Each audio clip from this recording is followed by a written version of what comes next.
Salut à tous, c'est Lorraine et Mickaël. On se retrouve à El Calafate dans le sud de l'Argentine. On a pris un vol de 2 heures de Ushuaia pour remonter un peu plus dans le nord pour aller dans cette ville qui est très proche des glaciers. Pour cette première journée, on arrive en fin d'après-midi et on va aller visiter la Laguna Nimes qui est une réserve d'oiseaux. On va voir plus de 20 espèces différentes qui sont majoritairement des oiseaux qui tiennent dans le froid parce que là il fait moins de 7 degrés. Avec les vents, c'est vraiment très froid. Mais bon, ça va être comme ça le sud de l'Argentine. Pensez tout de suite à liker et à vous abonner pour ne pas rater nos aventures.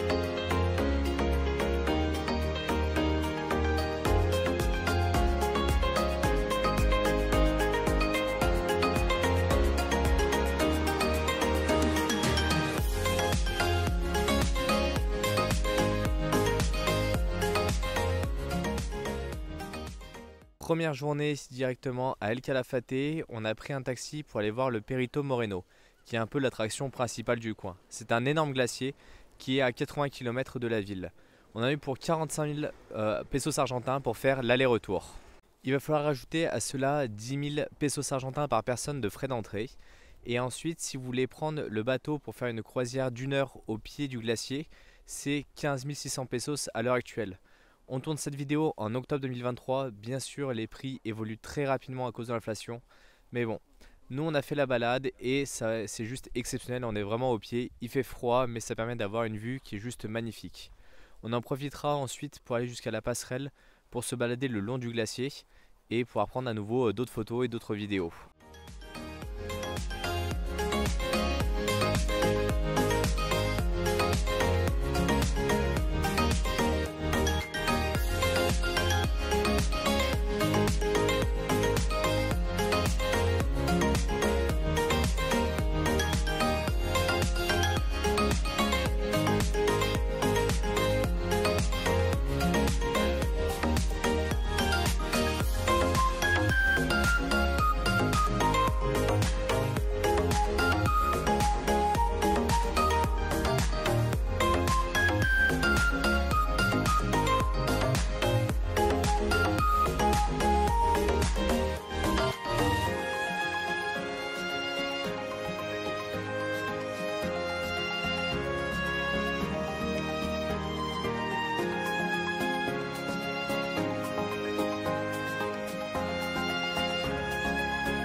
Aujourd'hui, on devait aller retirer de l'argent avant de partir à El Chaten. Le problème, c'est que les Western Union à El Calafate sont très rares et ne sont pas forcément fonctionnels. Donc là, on va passer plusieurs heures à attendre en espérant que le système refonctionne. Quand on pourra retirer à peu près 180 000, ce qui représente à l'heure actuelle 190 €. Donc c'est pas forcément grand chose. Il faut absolument qu'on retire de l'argent avant de partir à El Chaten. Donc on va devoir déplacer notre bus à ce soir alors qu'on devait partir initialement ce matin. Mais bon, on n'a pas d'autre choix car là-bas, il n'y a pas de banque, il n'y a pas de Western Union. Et si on y va sans cash, on ne pourra même pas manger sur place.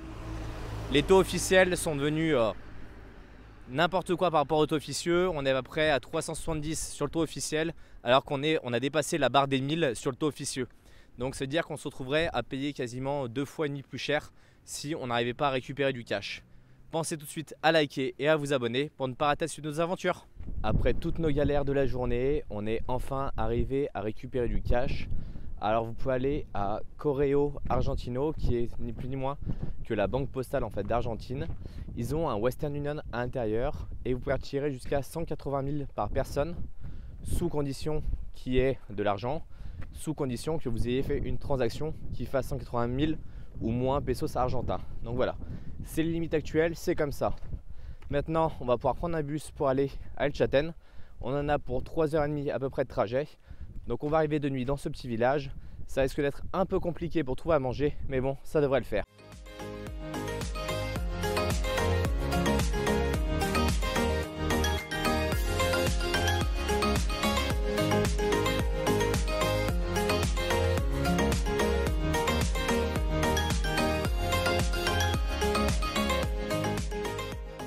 Première journée à El Chaten, qui est la capitale du trek de l'Argentine.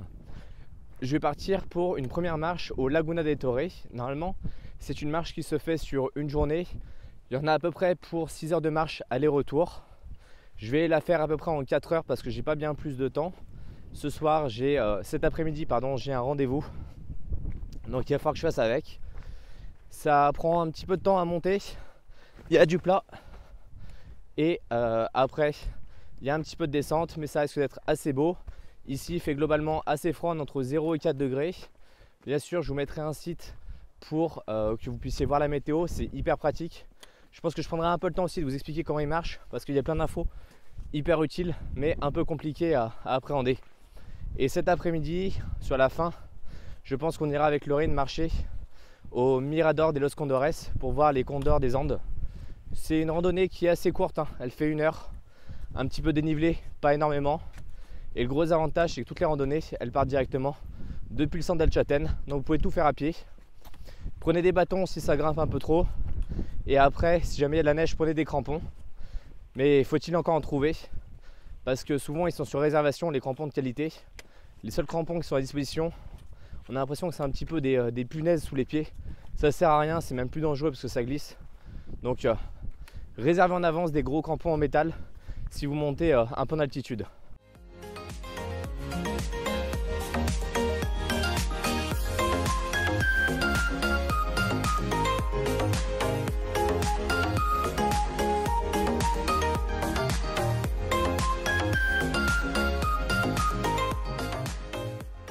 Donc je vais vous expliquer un petit peu comment le site de météo marche. Je vous mettrai le lien directement dans la description. Ce site, il est très pratique pour la montagne. Il vous permet d'avoir toutes les informations nécessaires. Pour El Chaten, il faudra des GFS 13. Ici, vous avez l'information au niveau du vent. Donc là, vous avez la vitesse en nœuds et là, vous avez les rafales. Idéalement, il faut que ce soit le plus clair possible.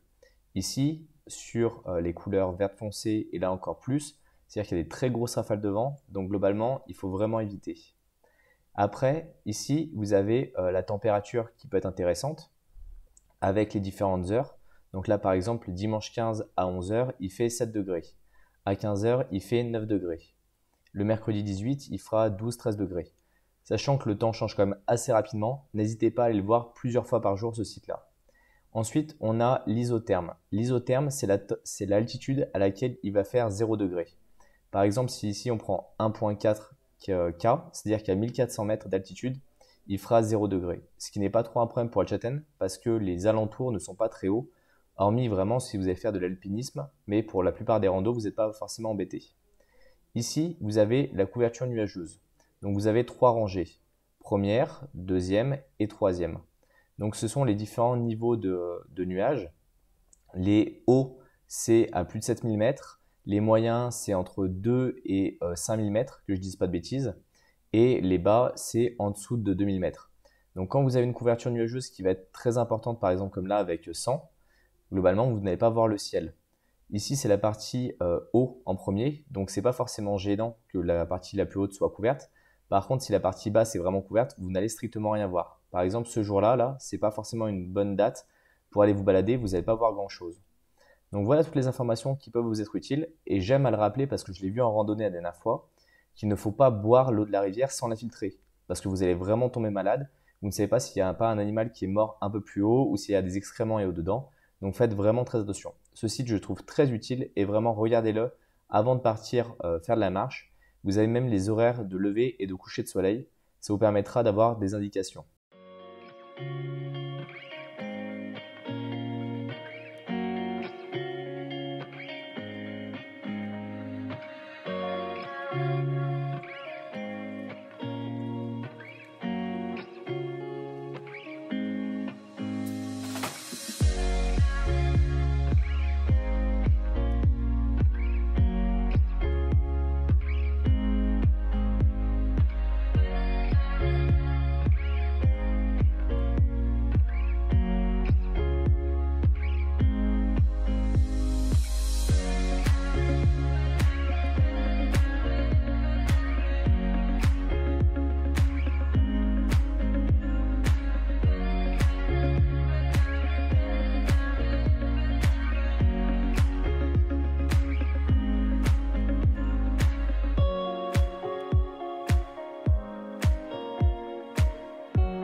Aujourd'hui, départ 8 h du matin, on va faire la randonnée Laguna de los Tres. Il y en a pour à peu près 21-22 km aller-retour. La première partie sur 3 km est de la montée. On a ensuite 5 km de plat et 2 km qui restent. Sachant que le dernier en fait se fait directement dans la neige, dans les pierres. Et c'est là où globalement vous allez passer le plus de temps, où ça va être le plus dur physiquement pour vous. C'est aussi pour ça que cette dernière partie est classée en tant que difficile. Parce qu'effectivement, vous allez mettre beaucoup plus de temps que ce qui est initialement prévu. Ça glisse pas mal, par contre la vue elle est juste magnifique, ça vaut vraiment le détour. Nous on n'a pas pu avoir de crampons parce qu'on ne les avait pas réservés en avance, mais on a pu prendre des bâtons et vraiment c'est indispensable. Je vous invite vraiment à les prendre parce que sinon vous allez galérer pour monter ou descendre dans la neige. Pensez à liker et à vous abonner pour ne pas rater la suite de nos aventures. Salut à tous!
Ce matin, départ à 6 h du matin depuis El Chaten. On a pris un bus qui nous a coûté 15 000 pesos par personne pour arriver vers 8 h, 8 h 30 directement à l'aéroport de El Calafate. Sachant que normalement il y en a pour un peu plus de 3 heures de trajet, donc c'est dire qu'il a roulé quand même globalement assez vite. On va prendre un vol de 2 heures pour aller jusqu'à San Carlos de Bariloche. Pensez tout de suite à mettre un like et à vous abonner. À la prochaine!